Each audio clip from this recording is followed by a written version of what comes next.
tidak akan banyak terima, langsung saja pembacaan yang pertama materi yang akan dibacakan oleh Widya. Pada Widya kita persilakan. Baiklah, di sini saya akan membacakan hasil diskusi kami mengenai keputusan. A. Definisi keputusan. Keputusan merupakan hasil pemecahan dalam suatu masalah yang harus dihadapi dengan tegas. Dalam Kamus Besar Ilmu Pengetahuan Pengambilan Keputusan, action making didefinisikan sebagai pemilihan keputusan atau kebijakan yang didasarkan atas kriteria tertentu. Keputusan adalah suatu reaksi terhadap beberapa solusi alternatif yang dilakukan secara sadar dengan cara menganalisa kemungkinan dan alternatif tersebut bersama konsekuensinya. Setiap keputusan akan membuat pilihan terakhir dapat berupa tindakan atau opini. B. Modal pengambilan keputusan. 1. Modal pengambilan keputusan nasional. Modal pengambilan keputusan nasional pada dasarnya dilakukan dengan melalui 6 tahapan, yaitu mengidentifikasi masalah, mendefinisikan masalah, mengidentifikasi kriteria yang ada untuk menilai kemungkinan solusi, memutuskan seberapa penting kriteria tersebut, menarik berbagai alternatif evaluasi alternatif, dan memutuskan solusi terbaik. 2. Ada modal pengambilan keputusan intuitif. Selanjutnya itu cara pengambilan keputusan. Yang pertama yaitu kumpulkan informasi dan pahami permasalahannya. Saat kita mengambil keputusan, ada baiknya kamu mengumpulkan informasi dan memahami situasimu saat ini. Setelah informasi dan data yang diperlukan sudah terkumpul, mulailah mempelajarinya dengan seksama. Yang kedua yaitu batasi opsi kemungkinan setelah kamu mencari tahu berbagai macam informasi dan dari masalah yang kamu hadapi.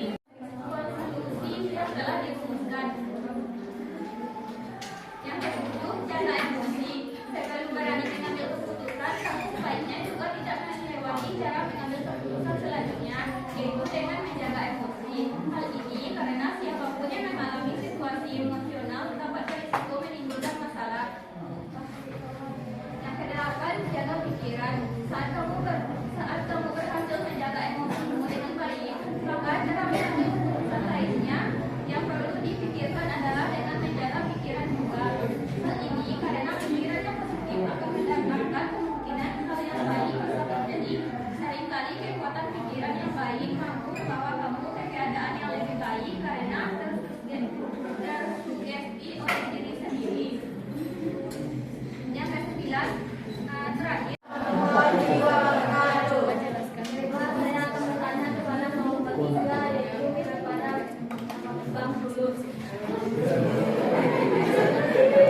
Model keputusan mana yang paling efektif bisa digunakan dalam mengambil suatu keputusan dari model-model keputusan yang sudah dijelaskan. Sekian, terima kasih. Baiklah, saya akan bertanya kepada Padi. Kesalahan apa saja yang sering terjadi saat pengambilan keputusan yang menyebabkan pengambilan keputusan itu gagal, dan kenapa di sini tadi tercantum dalam pengambilan keputusan agar sedikitnya kegagalan itu tidak melibatkan orang banyak, tapi dijelaskan Bapak tadi di masyarakat itu pengambilan keputusan itu oleh orang banyak itu keputusan bersama. Terima kasih.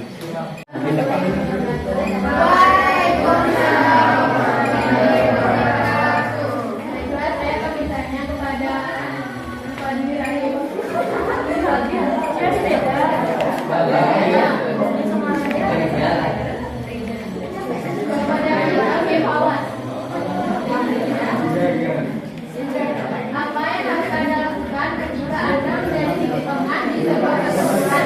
Suara. Dan yang kedua itulah membahas suatu permasalahan. Pembahasan pertama memberikan pendapat mengenai pro dan pembahasan kedua memberikan kontra. Nah, bagaimana ketika Anda menjadi titik tengah dalam kesimpulan tersebut? Bagaimana cara Anda mengambil keputusan yang secara etis supaya tidak menyinggung salah satu di antaranya? Baiklah, saya akan bertanya kepada kelompok 3.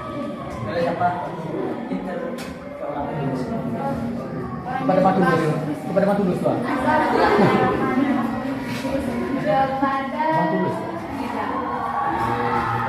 Tidak.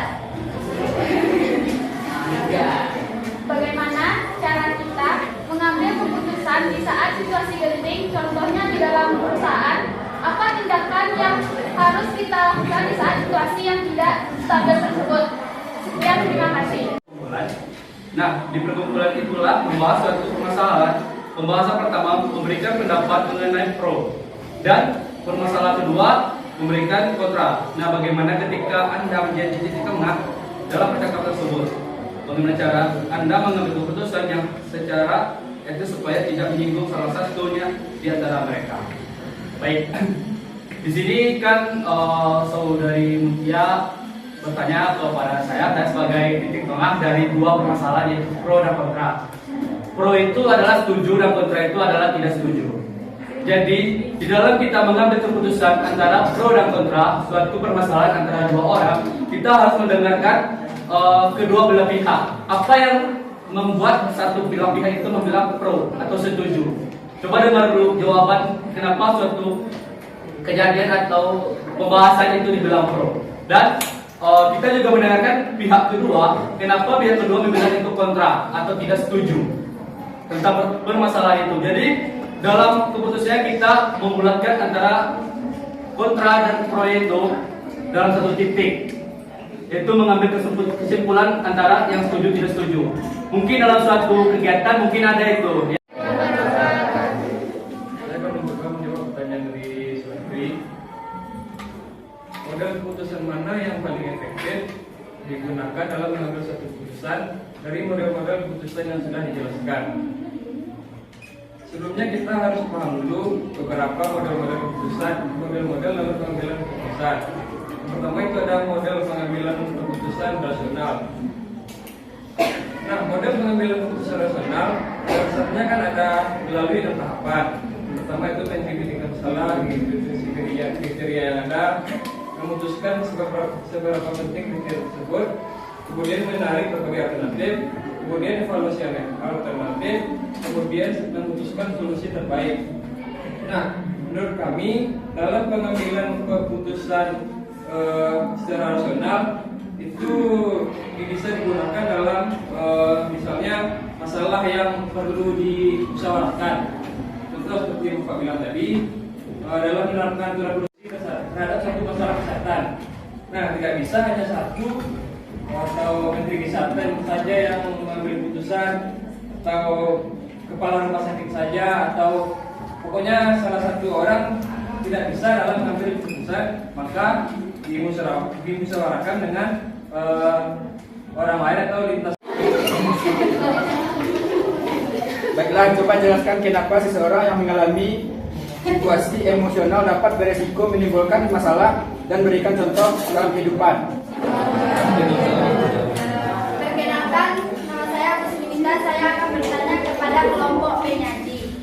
Manakah yang lebih sempurna, akal atau perasaan? Apakah kita dapat mengambil keputusan berdasarkan salah satu di antaranya? Saya akan bertanya kepada Fatli. PN ingin bertanya kepada Nina Adita. Pertanyaannya, bagaimana cara agar kita dapat menyempurnakan saat melakukan pengambilan keputusan? Sekian,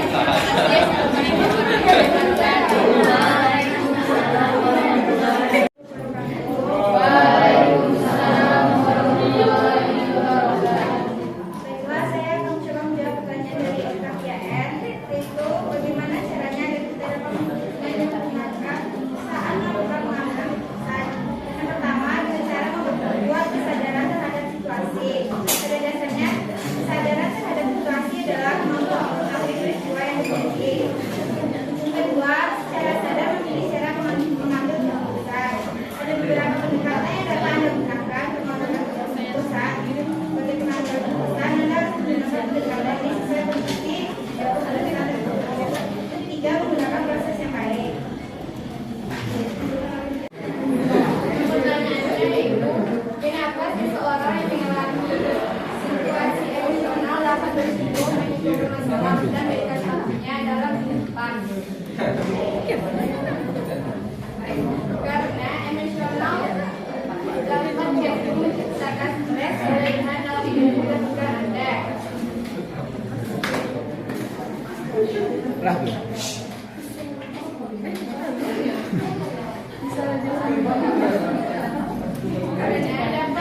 Tidak jadi ya Pak. Ulang balik ya Pak.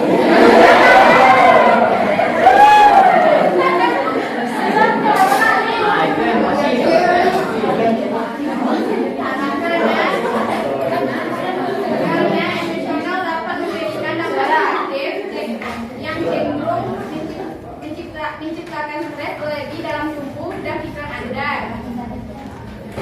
Stres kondisional dapat menyebabkan masalah kesehatan baik fisik maupun mental. Emosional juga dapat membuat kita tidak menyukai diri sendiri dan orang lain serta menurunkan kepercayaan diri dan harga diri. Contohnya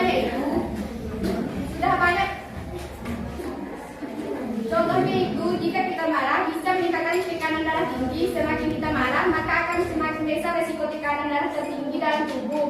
Jika sudah begitu, kita akan rentan terhadap penyakit jantung, stroke dan penyakit kematian lainnya. Manakah yang lebih sempurna, akal atau perasaan? Apakah kita dapat mengambil keputusan berdasarkan salah satu di antaranya?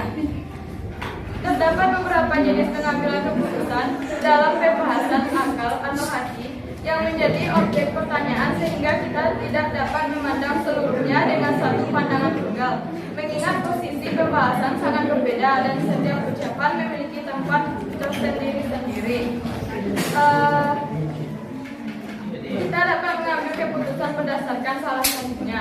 Sekian jawaban dari saya kembalikan ke dalam kelas. Karena keputusan yang diambil itu berdasarkan pemahaman, keputusan dan argumentasi. Kalau berdasarkan perasaan, maka keputusan yang diambil akan menyebabkan salah satu pihak merasa dirugikan atau tidak sesuai. Jadi menurut saya keputusan yang diambil itu berdasarkan akal.